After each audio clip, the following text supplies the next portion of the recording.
Hi అండి. ఈరోజు Sunday కదా, సండే స్పెషల్ చికెన్ గోంగూర. చెప్తుంటేనే నోట్లో నీళ్ళు ఊరిపోతున్నాయి కదండి. పుల్ల పుల్లగా, కారం కారంగా సూపర్గా కుదిరిందండి కూర. అది ఎలా చేసుకోవాలో వీడియోలో చూసేద్దాం.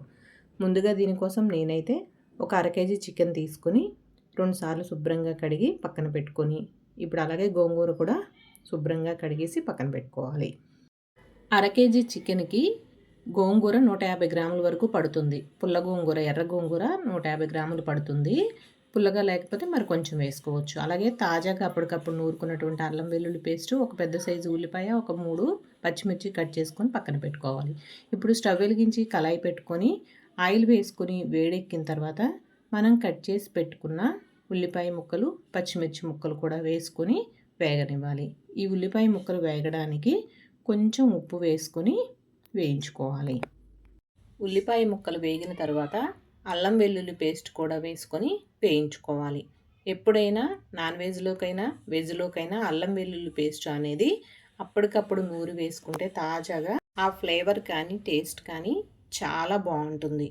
మనం నూరి ఫ్రిడ్జ్లో పెట్టుకుంటే ఫ్లేవర్ మారిపోతుందండి. కుదరని వాళ్ళకంటే తప్పదు, కానీ కుదిరితే మాత్రం అప్పటికప్పుడు నూరి వేసుకుంటే చాలా రుచిగా ఉంటుంది. ఈ అల్లం వెల్లుల్లి పేస్ట్ కూడా వేగిన తర్వాత మనం కడిగి పక్కన పెట్టుకున్నటువంటి చికెన్ కూడా ఇందులో వేసుకొని మొత్తం కలిసేలాగా ఒకసారి బాగా కలుపుకోవాలి.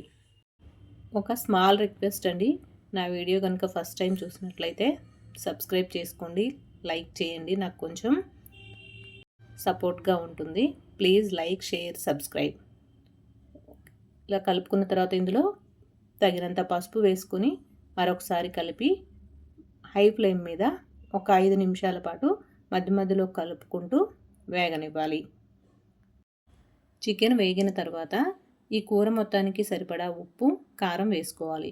ఇందులో కొంచెం ఉప్పు, కారం ఎక్కువే పడుతుందండి. మనం గోంగూర వేస్తున్నాం కాబట్టి ఆ పులుపుకు తగినట్లుగా ఉప్పు, కారం వేసుకోవాలి. కొంచెం స్పైసీగా ఉంటేనే బాగుంటుంది. పుల్ల పుల్లగా, కారం కారంగా కూర మంచి టేస్ట్ వస్తుంది. ఇప్పుడు ఇందులో ఒక సన్నగా తరిగినటువంటి టమాటా పండు, ఒక చిన్న టమాటా అండి, పెద్దది అక్కర్లేదు, చిన్న టమాటా అయితే సరిపోతుంది, వేసుకొని ఒకసారి బాగా కలిపి మూత పెట్టి లో ఫ్లేమ్ మీద మగ్గనివ్వాలి. టమాటా మెత్తగా మగ్గే వరకు మగ్గనివ్వాలి. ఇప్పుడు ఒకసారి మొత్తం కలుపుకొని ఇందులో గోంగూర వేసుకోవాలి. ఈ గోంగూర అనేది కొంతమంది ఉడకపెట్టి మిక్సీ చేసి వేస్తారండి, కానీ నేను ఇలాగే ఆకులు పలంగా ఉడకబెట్టకుండా వేశాను.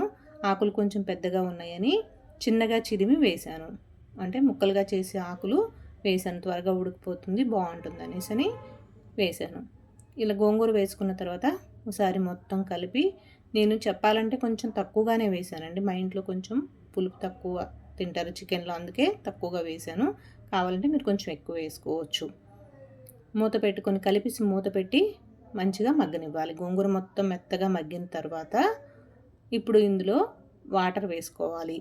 ఒక గ్లాస్ వాటరు నేను వేడి నీళ్ళు మరిగించి పోసుకున్నానండి. ఎప్పుడైనా నాన్ వెజ్లో వేడి నీళ్ళు మరిగించి వేసుకుంటే కూర త్వరగా ఉడుకుతుంది, ముక్క కూడా చాలా మెత్తగా మంచిగా ఉడుకుతుంది. మనం చన్నీళ్ళు పోస్తే ఉడికిన కూర అంతా కూడా మళ్ళీ గట్టిపడిపోతుంది. అందుకే వేడి నీళ్ళు వేసుకుంటే మంచిగా ఉడుకుతుంది సాఫ్ట్గా.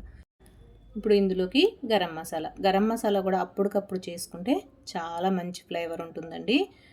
మనం కూర వండుకునేటప్పుడే రెడీగా చేసుకుంటే చాలా బాగుంటుంది. అలాగే కొంచెం కొత్తిమీర కూడా వేసుకొని మొత్తం కలుపుకొని ఉప్పు అది సరిపోయిందో లేదో చూసుకొని మూత పెట్టి మీడియం ఫ్లేమ్ మీద గ్రేవీ మొత్తం దగ్గరగా అయ్యే వరకు ఉడికించుకోవాలి. చూడండి, ఇలా అయితే సరిపోతుంది. రెడీ అయిందండి. టేస్ట్ మాత్రం సూపర్గా ఉందండి. అసలు ఎక్సలెంట్గా ఉంది. పుల్ల పుల్లగా, కారం కారంగా చాలా బాగుందండి. వేడి వేడి అన్నంతో తింటే సూపర్గా ఉంది. ఓకేనండి, ఈ వీడియో కనుక మీకు నచ్చినట్లయితే లైక్ చేయండి, షేర్ చేయండి, సబ్స్క్రైబ్ చేసుకోండి. Thank you. బాయ్ అండి.